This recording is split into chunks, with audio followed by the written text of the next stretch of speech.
Picture Venice around 1254. Narrow canals, shipyards, hammering spice-laden boats bumping along. In that bustle, Marco Polo is born into a merchant family of the Republic of Venice. His exact birthplace is debated, but his world will soon be much bigger than the lagoon.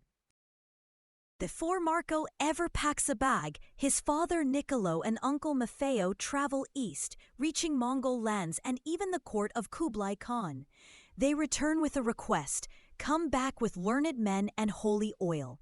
Marco, raised by relatives after his mother's early death, grows up on stories of markets beyond maps. In 1271, the Polos set out again, now with 17-year-old Marco. They stop in Acre for papal letters from the newly elected Gregory X and a flask of oil from the Holy Land. They aim for Hormuz to sail, but the ships look too flimsy for the ocean, so they turn inland instead. Through Persia, they pass caravanserais and wind-sculpted deserts. Near Baku, Marco notes something startling: natural, ever-burning fires and springs of oil. People scoop for lamps, an early European description of petroleum and gas seeps. They climb the Pamir, the roof of the world, Marco writes, and he is struck by the thin air and eerie quiet. He even claims birds do not fly that high, a vivid note that sticks in European memory for centuries. Around 1275, the travelers reach Kublai Khan's summer capital Shangdu, Xanadu. According to Marco, the great Khan welcomes their skills. The Mongol Empire connects continents, and Marco's curiosity becomes his calling card. Marco says he is sent across Yuan China as an envoy and observer. Some manuscripts even call him governor of Yangzhou for a time. Modern scholars debate that, but there is no debating how detailed his reports are about cities, roads, and trade. He marvels at paper money, bark of the mulberry tree, printed and sealed, circulating by imperial order. He notes the empire's salt monopoly and describes black stones that burn coal of fuel, then barely known in Europe. The postal relay system astonishes him. Lines of fresh horses, messengers in distinctive coats, and a passport tablet, paisa, granting right-of-way and supplies.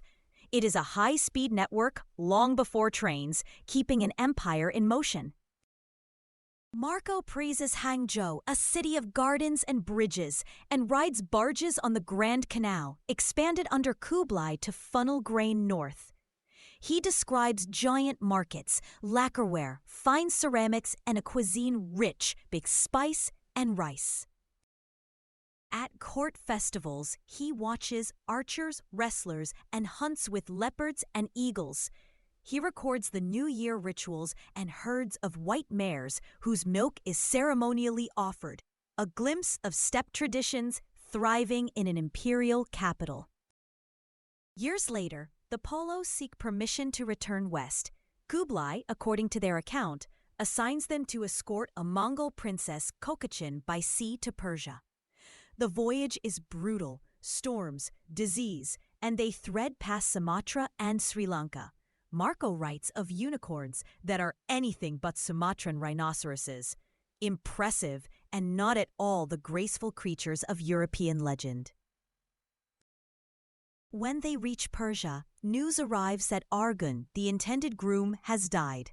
Kokachin marries his son, Ghazan. After nearly a quarter-century away, the Polos finally reach Venice in 1295, older, richer, and carrying gems sewn into their clothes for safety. War with Genoa breaks out. Marco, serving on a Venetian galley, is captured traditionally after the Battle of Curzola in 1298 and thrown into prison. There, he dictates his travels to Rustichello da Pisa, a romance writer who shapes the tales into a fast-moving book. The book races across Europe in many languages. It introduces Sipango Japan, vast cafe, paper money, and postal relays to readers who have never imagined such systems.